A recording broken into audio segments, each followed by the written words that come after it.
సుఖినో భవంతు. ఈరోజు మనం బ్రహ్మజ్ఞాన ధ్యానాన్ని చేసాము. ఇది వేదాద్రి మహర్షి గారు మనకి ప్రవేశపెట్టినటువంటి 9 ధ్యానాల్లో దాదాపుగా చివరిది. దీనివల్ల మనం నేను ఎవరు అనే ఒక ప్రశ్నకి అహం బ్రహ్మస్మి అనే ఒక జవాబు పొందడానికి ఈ ధ్యానం చేయిస్తారు మన చేత.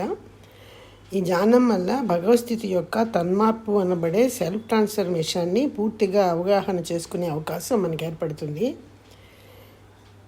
ఈ బ్రహ్మజ్ఞాన మెడిటేషన్ అనబడే ఈ ధ్యానము భగవస్థితి తనకు తానుగా తన్మార్పు చెంది ఈ సువిశాల విశ్వం అంతా తనే ఏర్పడి ఈ విశ్వంలో ఉన్న చరాచరాలన్నీ తనే అయ్యి చివరగా మానవుడిగా కూడా తానే తయారయ్యాడు అన్న ఒక సత్యాన్ని తెలుసుకునే ఒక అవకాశాన్ని మనకి ఏర్పరుస్తూ ఉంటుంది.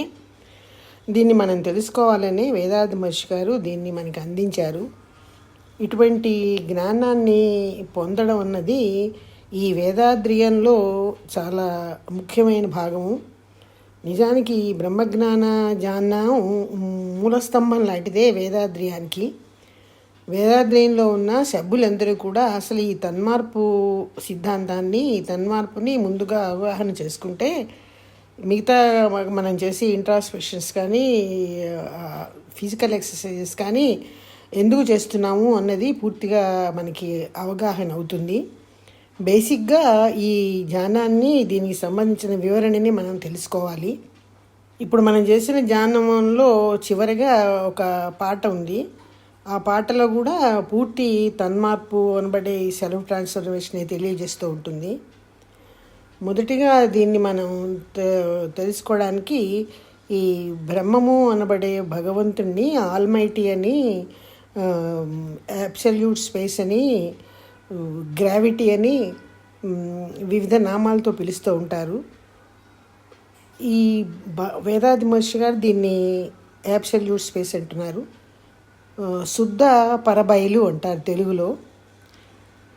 ఈ బ్రహ్మముకి తన్ని తాను అదుముకునే ఒక శక్తి ఉంటుంది. దాన్ని స్వయంపీడిత సమావృత ఒత్తిడి శక్తి అని అంటారు. ఈ ఒత్తిడి శక్తి వల్ల బ్రహ్మము అనబడే ఈ శుద్ధ బయలు చిన్న చిన్న పరమాణువులకు మళ్ళీ మొదటి తన్మార్పుగా ఏర్పడుతుంది. ఇవి మన కంటికి మనసుకి అందినటువంటి చిన్నారి పరమాణువులు. వీటిని ఆకాశ పరమాణువులు అని కూడా అంటారు. ఈ పరమాణువులు కేంద్రంలో భగవస్థితి బిందు రూపంలో ఉంటుంది. పరమాణువులు భగవస్థితి అనే ఈ బ్రహ్మము చేత చుట్టూ అదమబడి ఒత్తబడి ఆత్మభ్రమణానికి గురవుతాయి. ఆత్మభ్రమణకు గురైనటువంటి పరమాణువులు తిరిగి భగవస్థితి చేత అదమబడి గుంపులల్లే సమూహంలల్లే తయారవుతాయి. వాటిని అణువులు అని లేదా యాటమ్స్ అని కూడా అంటారు. ఈ అణువులు తిరిగి ఒకదాంతో ఒకటి కలిసి అది కూడా భగవస్థితి చుట్టూ ఉన్న భగవస్థితి ఒక ఒత్తిడి శక్తి వల్లనే కలిసిన తర్వాత అణువులన్నీ కూడా పంచభూతాలుగా తన్మార్పు చెందుతాయి. పంచభూతాలు అంటే మనకి తెలుసు, భూమి, అగ్ని, నీరు, వాయువు, ఆకాశము. ఈ ఆకాశము అనబడే ఈ భాగం నుంచి ముందుగా కాస్మిక్ ఆబ్జెక్ట్స్ అనబడే ఈ నక్షత్రాలు, గ్రహాలు, ప్లానెట్స్ అన్నమాట, వీటి యొక్క ఆవిర్భావము తన్మార్పు వల్లే జరుగుతుంది. తరువాత దశలో ఈ పంచభూతాలు యొక్క విభిన్న కలయిక వల్ల ఈ చరాచరాలన్నీ ఏర్పడ్డాయి. అది కూడా తన్మార్పే. పంచభూతాలు కలయిక వల్ల ఏర్పడిన మొదటి ఆవిర్భావంలో ఈ అచరాలు లేదా ఇనార్గానిక్ అనబడే ఈ పర్వతాలు కానీ నీరు కానీ ఈ రకంగా ప్రాణం లేనివన్నీ మొదటిగా తయారైన పిదప పరిణామక్రమంలో కొన్ని కోట్ల సంవత్సరాల టైం తీసుకుని ఈ ఒకలాంటి సెన్సేషను అన్నది పంచభూతాలు ఈ పరమాణువుల్లో ఏర్పడి ప్రాణులు యొక్క ఆవిర్భావం జరుగుతుంది. మొదటి ప్రాణిగా చెట్లు అనబడే వృక్షాలు, వాటికి ఒక ఇంద్రియం ఉంటుంది, స్పర్శ అనే ఇంద్రియము. తర్వాత దశలో 2 ఇంద్రియాలు అంటే స్పర్శతో పాటు రుచి అనే ఇంద్రియం ఉన్నటువంటి వామ్స్ అనబడే పురుగులు. తర్వాత కొంతకాలానికి వాసన అనే మూడో ఇంద్రియం కూడా ఉన్నటువంటి ఇన్సెక్ట్స్ అనే చిన్న రెక్కలున్న పురుగులు. తర్వాత దశలో చూపు కలిగినటువంటి, అంటే మొదటి 3 ఇంద్రియాలు కాక ఈ చూపు ఉన్నటువంటి ఇంద్రియం ఉన్నటువంటి రెప్టైల్స్ అనబడే ప్రాకే జీవులు. ఆ తర్వాత దశలో ఈ 4 ఇంద్రియాలతో పాటు 5వ ఇంద్రియం అనబడే వినికిడి శక్తి, చెవులు ఉన్నటువంటి యానిమల్స్, అంటే పశువులు, పక్షులు లాంటివి ఏర్పడ్డాయి. ఈ 5 ఇంద్రియాలు కలిపి 6వ ఇంద్రియాన్ని కూడా జ్ఞానము, కాన్షియస్నెస్ అనబడే 6th సెన్స్ అనబడే ఇంద్రియం ఉన్నటువంటి 6వ ఇంద్రియం ఉన్నటువంటి మానవుడి యొక్క ఆవిర్భావము తన్మార్పుగా జరిగింది. ఈ ఆవిర్భావాలన్నీ కూడా పంచభూతాల యొక్క కలయికతో ఏర్పడినవే. పంచభూతాల్లో అణువులు ఉన్నాయి కదా, అణువుల్లో పరమాణువులు ఉన్నాయి కదా. పరమాణువులు భగవస్థితి మొదటి తన్మార్పు కాబట్టి మానవుడి వరకు ఏర్పడినటువంటి సకల చరాచరాల్లో కూడా ఈ పరమాణువులు ఉండబట్టి ఇవన్నీ కూడా భగవస్థితి తన్మార్పుగానని, భగవస్థితి అంశంలే అనే ఒక సత్యాన్ని ఇక్కడ మనం గుర్తించాలి. మానవుడు ఏర్పడిన తర్వాత అది తన్మార్పు వల్లనే. మానవుడు మొదటి మానవుడి నుంచి 2వ మానవుడు, 2వ మానవుడి నుంచి 3వ మానవుడు, 4వ మానవుడు, ఈ రకంగా కొన్ని millions and billions of years time తీసుకున్న తర్వాత ఈ ఆవిర్భావంలో, ఈ తన్మార్పులో నేను, మీరు అనబడే మానవులందరం కూడా తయారై ఉన్నాము. కాబట్టి నాలో కానీ మీలో కానీ ఉన్నవి పంచభూతాలే. ఆ పంచభూతాల్లో ఉన్నవే అణువులు, అణువుల్లో ఉన్నవే పరమాణువులు, పరమాణువులే భగవస్థితి మొదటి తన్మార్పు. కాబట్టి మన అందరిలో ఉన్నది భగవస్థితే. మనందరం ఆ భగవంతుని యొక్క రూపాలమే. మనలో ప్రాణశక్తి రూపంలో ఉన్నటువంటి ప్రాణశక్తి పరమాణువులు ఒక వలయాకారంలో తిరుగుతూ ఉంటాయి. ఈ దశలో నాలో ఉన్నది భగవస్థితే, నీలో ఉన్నది భగవస్థితే అన్న ఒక భావన మనం ఏర్పరచుకోవాలి.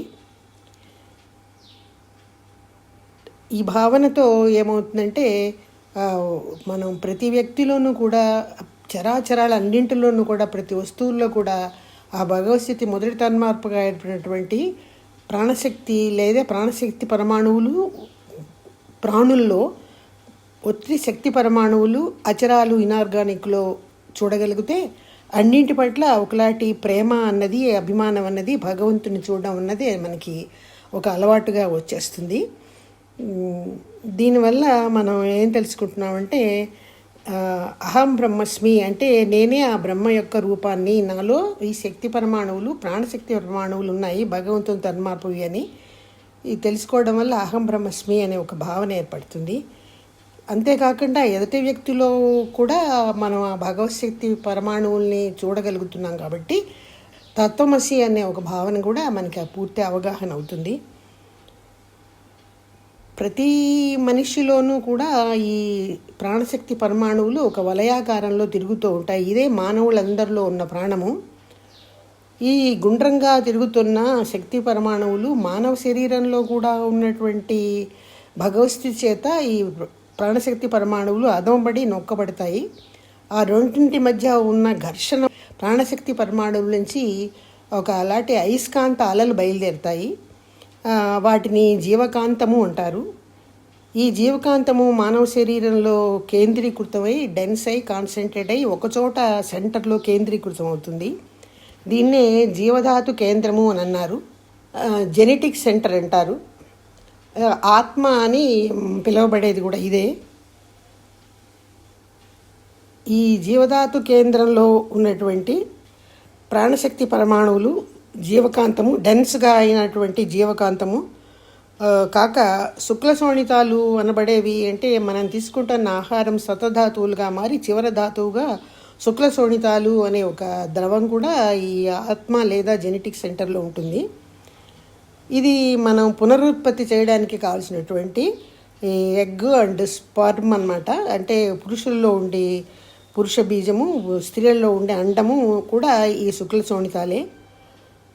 ఈ జెనెటిక్ సెంటర్ అనబడే జీవధాతు కేంద్రం నుంచి జీవకాంత అలలు పైకి లేచి విస్తరించి మెదడుకు చేరి ఆ మెదడు నుంచి అవి కంటి ద్వారా బయటికి వచ్చినప్పుడు కన్ను అనే చూపుని, చెవి ద్వారా వచ్చినప్పుడు వెనికిడి అనే శబ్దాన్ని, నాలిక ద్వారా వెలుపలికి వచ్చినప్పుడు రుచి అనే దాన్ని, స్పర్శ చర్మం ద్వారా అట్లా మనకి ఈ పంచేంద్రియాలు పనిచేయడానికి ఈ జీవకాంతపు అల మెదడు ద్వారా బయటకు వచ్చి మన ఇంద్రియాలు పనిచేయిస్తుంది. మనం ఏదైనా చూసినా, కంటితో చూసినా, నాలుకతో రుచి చూసినా, శరీరంతో స్పర్శించినా, ముక్కుతో వాసన చూసినా, చెవులతో విన్నా, ఇవన్నీ కూడా ఒక చిన్న ముద్రల వల్లే తిరిగి శరీరంలో ప్రవేశించి ఇవి మెదడును చేరి, మెదడులో ఒక బిందువు వల్లే చేరి, అక్కడి నుంచి మళ్ళీ జీవకాంతం ద్వారా తిరిగి జెనెటిక్ సెంటర్ అనబడే ఆత్మ దగ్గరికి చేరి అక్కడ చిన్న చిన్న బిందువుల రూపంలో నాట్స్ అల్లే ప్రింట్ అయిపోయి ఉంటాయి. ఇవి గుణాలన్నమాట. మన జ్ఞానేంద్రియాలు పంచేంద్రియాల ద్వారా మనం ఏ పని చేస్తున్నా అవన్నీ మనకి గుణాలకు మళ్ళీ, మన క్యారెక్టర్కి మళ్ళీ బిందు రూపంలో అక్కడ స్టోర్ అయిపోతాయి. ఈ స్టోర్ అయిపోయినవి మానవుడి యొక్క గుణాలుగా స్వభావంగా ఉంటాయి. వీటిలో ఇక్కడ ఉన్నటువంటి ఇవి ఒక రకంగా మానవుడు మరణించినప్పుడు కూడా, మరణానంతరం కూడా ఈ నాట్స్ అనబడే ఇవి ఈ నశించవు. నశించకుండా ఆత్మ రూపంలో, జెనెటిక్ సెంటర్ రూపంలో అవి మానవ శరీరం నుంచి వెలుపలికి వచ్చేస్తుంది ప్రాణము పోయింది అంటే అదే రకంగా డెత్ రావడం అన్నమాట. ఈ రకంగా మరణానంతరం కూడా ఈ ఆత్మ అనబడే ఈ జీవధాతు కేంద్రం నశించదు.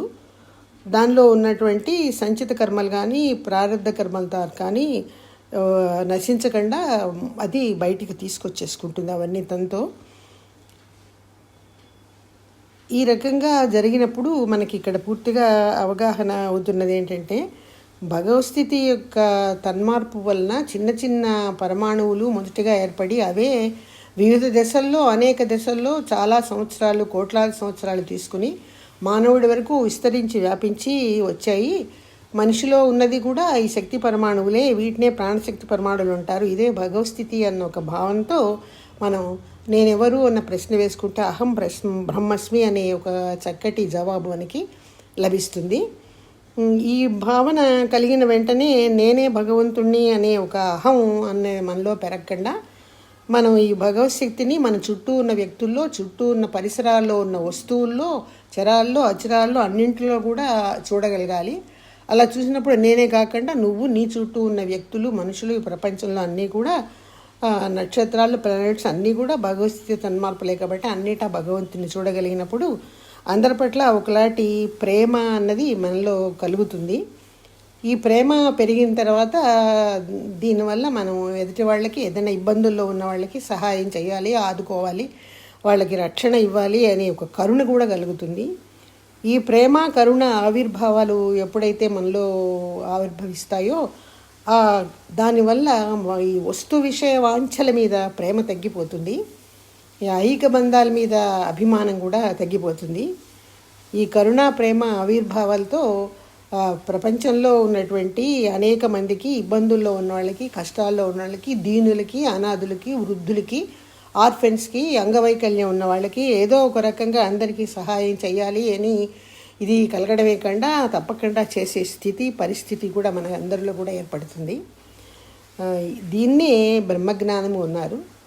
ఇదే భగవస్థితి తన్మార్పుగా మనలో ఉన్న భగవంతుడిని గుర్తిస్తూ బ్రహ్మజ్ఞానాన్ని పొందడం. దీన్ని బ్రహ్మజ్ఞాన ధ్యానం ద్వారా మనం తెలుసుకుంటున్నాము.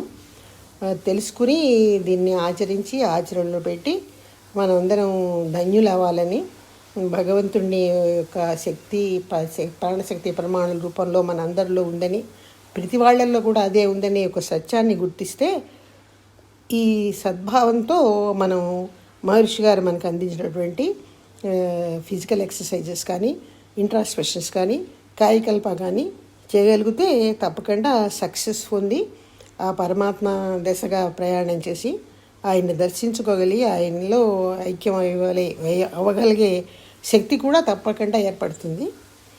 ఇదే బ్రహ్మజ్ఞాన ధ్యానం యొక్క సారాంశము. నాకు తెలిసినంత వరకు నేను దీని గురించి చెప్పగలిగాను. సుఖినో భవంతు.